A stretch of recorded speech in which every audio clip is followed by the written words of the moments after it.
इद्दत में निकाह के केस में बानी पीटिया और बुशरा बीबी को 7 साल कैद की सजा, 5 लाख रुपए जुर्माना भी लग गया। जुर्माने की अदम अदायगी पर 4 महीने की इजाफी कैद की सजा काटना होगी। सीनियर सिविल जज कुदरतुल्लाह ने अडियाला जेल में फैसला सुनाया। फैसले में कहा कि सुप्रीम कोर्ट के 39 दिन की इद्दत के फैसले का इतलाक इस केस में नहीं होता। बानी पीटिया और बुशरा बीबी के बुखला के बेशतर दलाइल सुप्रीम कोर्ट के फैसले पर मबनी थे। फैसले के वक्त बानी पीटिया और बुशरा बीबी अदालत में मौजूद थे। अदालत ने गुज़श्ता रोज़ 14 घंटे की समाअत के बाद दलाइल मुकम्मल होने पर फैसला महफूज किया था। केस में 4 गवाह खावर मानिका, ओन चौधरी, मुफ्ती सईद और खावर मानिका का मुलाजिम लतीफ़ पेश हुए। बानी पीटिया और बुशरा बीबी पर इल्ज़ाम है कि उन्होंने दौरान इद्दत बानी पीटिया से निकाह किया।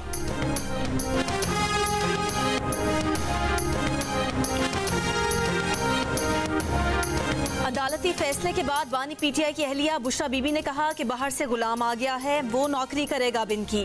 मीडिया से गुफ्तगू में कहा कि इद्दत का मामला कुरान मजीद में है, सब वाजे है, फैसला आवाम को करना है। पार्टी रहनुमा गौहर खान ने कहा कि ये ऐसा केस है जिसका सर है ना पैर, फैसला सियासी मकासद और किरदार कुशी के लिए है। बेहुदा केस में भी ज़्यादा से ज़्यादा सजा दी गई।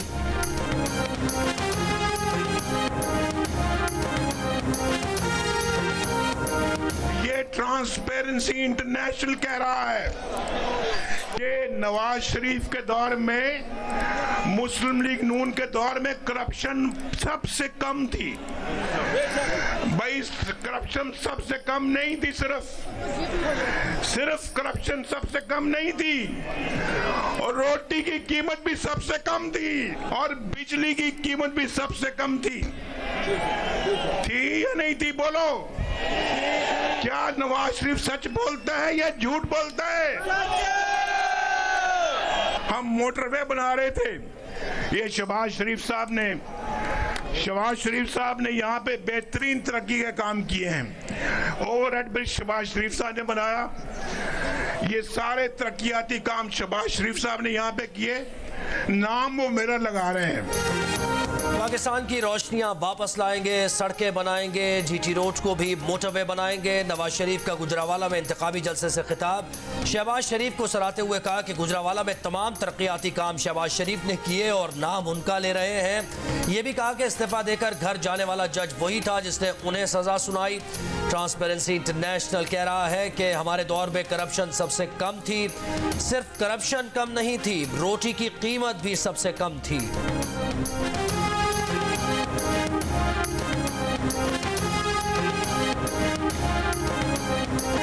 बिलावल भुट्टो जरदारी ने नवाज शरीफ को गलत बयानी करने वाला करार दे दिया। छात्रों में जलसे से खिताब में कहा कि थरकोल मंसूबा अगर नवाज शरीफ ने शुरू किया होता तो आज वो यहाँ जलसा करते। शेर की हुकूमत बनी तो वो कारोंझर में तोड़ फोड़ करके ग्रेनाइट बेच देंगे। कारोंझर की कीमती मादनियात की तरफ बढ़ने वाले हाथ काट देंगे। मियाँ साहब चाहते हैं कि सिंध में भी उनकी कठपुतली हुकूमत हो। सिंध में मियाँ साहब के सहूलतकार सितारे के निशान पर लड़ रहे हैं। सितारे रात में अच्छे लगते हैं, दिन में नहीं।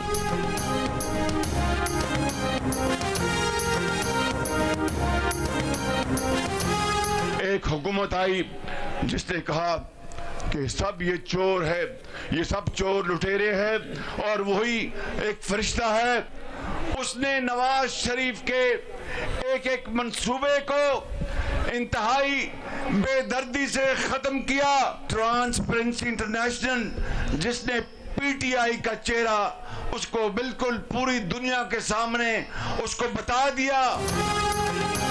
एक शख्स आया और कहा सब चोर हैं, सिर्फ वो फरिश्ता है। गुज़श्ता हुकूमत ने नवाज शरीफ का एक मंसूबा ख़त्म किया। डायलिसिस सेंटर को भी पिछली हुकूमत ने बंद कर दिया। ट्रांसपेरेंसी इंटरनेशनल की रिपोर्ट है कि तहरीक इंसाफ के दौर में करप्शन बढ़ी। सदर मुस्लिम लीग नून शहबाज शरीफ का गुजरावाला में जलसे से खिताब। कहा आज दोबारा रिपोर्ट आई है कि नवाज शरीफ की क़यादत में इत्तेहादी हुकूमत में करप्शन 7 पॉइंट्स कम हुई। नवाज शरीफ अपने दौर में करप्शन पर कारी ज़र्ब लगाता रहा। नवाज शरीफ ने 15,000 मेगावाट बिजली के मंसूबे लगाए, सड़कें बनाई, कॉलेज और यूनिवर्सिटीज बनाई। जो वायरल बीमारी पाकिस्तान में आ गई थी उसको सबसे पहले गुजरावाला ने मार भगाया था। वो लॉन्ग मार्च याद है ना? जब वो गुजरावाला से गुजरे तो उनको नीवी होके भाग के निकलना पड़ा यहाँ से। डर गए थे आपसे। वो अल्लाह के फजल से वो वायरल बीमारी, जो वायरल इन्फेक्शन थी, पिछले 5-7 साल रही, लेकिन आपका बहुत नुकसान करके चली गई। इंशाल्लाह हमेशा के लिए खत्म हो गई। अब पाकिस्तान का नुकसान करने वाली वायरल बीमारी हमेशा के लिए खत्म हो गई। गुजरावाला वालों, आओ इंतकाम की सियासत दफन करें और खिदमत की सियासत का आगाज करें। मुस्लिम लीग नून की चीफ ऑर्गेनाइजर मरीम नवाज ने गुजरावाला में जलसे से खिताब में कहा कि मुल्क में आने वाली वायरल बीमारी को सबसे पहले गुजरावाला वालों ने भगाया, मुश्किल वक्त में भी साथ नहीं छोड़ा।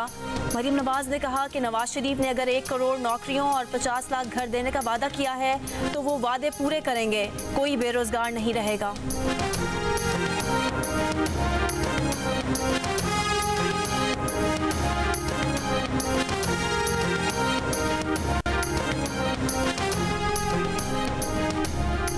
बिलावल वाहिद सियासतदान हैं जो गरीब आवाम के लिए इलेक्शन लड़ रहे हैं। दूसरी जमातों को सिर्फ इख्तदार का लालच है, वो जमातें कुर्सी के लिए इंतखाबात लड़ रही हैं। आसिफा भुट्टो जरदारी का सक्खर में रैली से खिताब, कहा शहीद मोहतरमा औरतों के हुकूक के लिए लड़ती थी, शहीद बीवी के बाद ये अलम आसिफ अली जरदारी ने उठा लिया।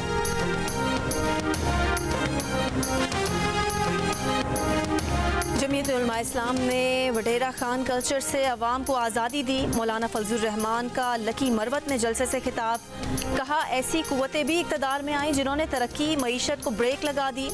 1 करोड़ नौकरियां और 50 लाख घर देने के दावेदारों ने नौकरियां छीन ली, घर गिरा दिए। रियासत मदीना बनाने के दावेदार आज अदालतों के फैसले नहीं मानते।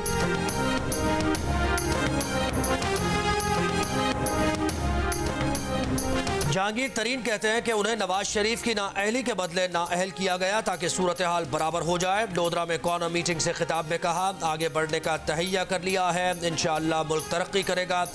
अवाम उनकी ताकत है, उनके लिए ऐसा लड़ेंगे कि वो याद रखेंगे। दूसरी जानिब नून लीग छोड़ने वाली आयशा रजब अली की इस्तेहकाम पाकिस्तान पार्टी में शमूलियत, फैसलाबाद में हुमायूं अख्तर की हिमायत का ऐलान।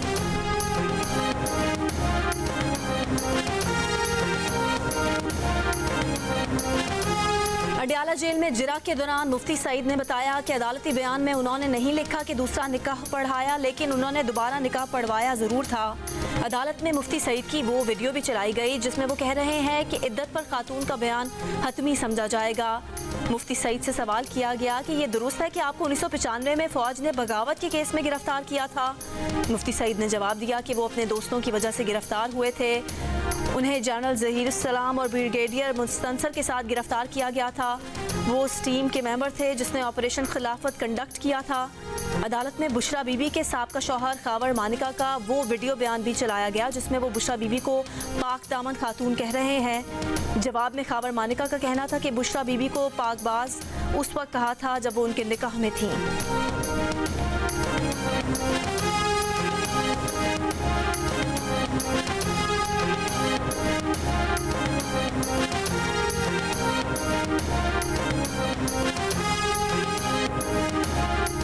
निकाह खां ने कहा दोबारा निकाह हुआ है। ओन चौधरी ने गवाही दी दोबारा निकाह हुआ है, लेकिन बुशरा बीवी ने अदालत में दोबारा निकाह की तरदीद कर दी। कहा फरवरी में निकाह नहीं, दुआया तकरीब की गई। अपने हतमी बयान में बुशरा बीवी ने कहा साबिक शौहर ने अप्रैल 2017 में ज़बानी तलाक दी थी। खावर मानिका ने जो तलाक नवंबर 2017 में पेश की वो जाली है। 1 जनवरी 2018 तक उनकी इद्दत पूरी हो चुकी थी। शादी का बाज़ाब्ता ऐलान फरवरी 2018 में किया गया। 1 जनवरी 2018 से कबल इमरान खान से फैमिली की मौजूदगी में मिली। गैर शरई ताल्लुकात से मुताल्लिक इल्ज़ाम झूठे हैं। बोली 14 नवंबर 2023 तक खावर मानिका हिरासत में रहा, जिसके बाद शिकायत फाइल की गई शिकायत बदनीयती पर मबनी है।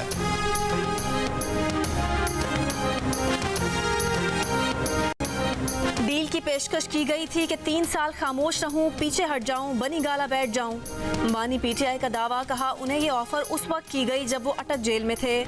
उन्होंने साइफर केस में 342 के बयान पर दस्तखत नहीं किए। फैसले में कैसे लगाया, बीबी से पूछा तक नहीं। 6 घंटे बिठाया और बनी गाला ले गए। बानी पीटीआई ने कहा कि बुशरा बीबी को बनी गाला में एक कमरे तक महदूद कर दिया है। कमरे के शीशे बंद करके अंधेरा कर दिया गया है। उधर से तो जेल बेहतर है। एक सवाल पर बोले कि जिस दिन जरदारी से कहा कि बचा लो वो क़यामत का दिन होगा।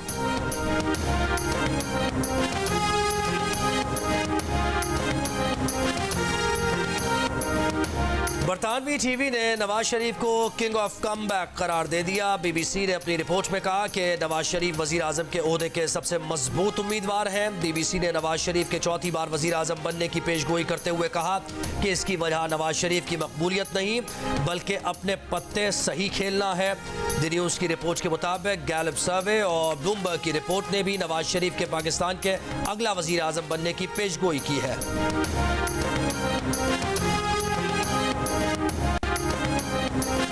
कराची में पीपल्स पार्टी और एमक्यूएम के कारकुनान के झगड़े में बच्चे गोलियों की जद में आ गए। एक बच्चे अब्दुल रहमान की हालत तशवीशनाक। अस्पताल इंतजामिया का कहना है कि गोली बच्चे के सर में लगी। सिटी स्कैन कराया जा रहा है। गुज़िश्ता रोज़ पोस्टर फाड़ने पर सियासी जमातों में तसादुम में 2 बच्चों समेत 3 अफराद जख्मी हुए थे। वाक़े का मुकदमा पीपल्स पार्टी के कारकुन की मुद्दईयत में दर्ज। 34 मुश्तबा अफराद को हिरासत में ले लिया गया। मुकदमे में नामजद तमाम अफराद मफरूर।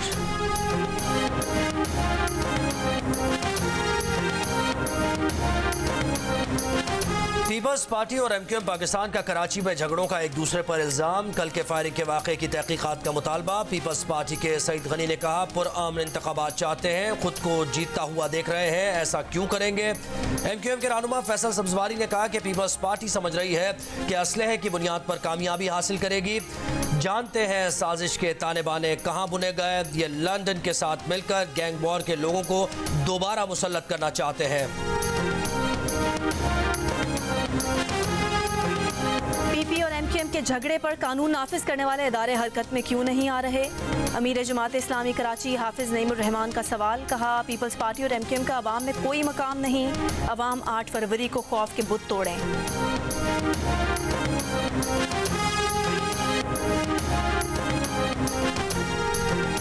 पीटीआई के असद कैसर ने खबरदार किया कि अगर धांधली की कोशिश की गई तो हालात की जिम्मेदारी हुकूमत पर आयद होगी। स्वाबी में जलसे से खिताब करते हुए उन्होंने कहा तमाम सियासी पार्टीज पीटीआई के खिलाफ इकट्ठी हो गई हैं। पीटीआई की हुकूमत आई तो सबसे पहले सेहत कार्ड बहाल करेंगे। इससे पहले पुलिस ने स्वाबी में पीटीआई को जलसे से रोकते हुए कुर्सियां हटा दी।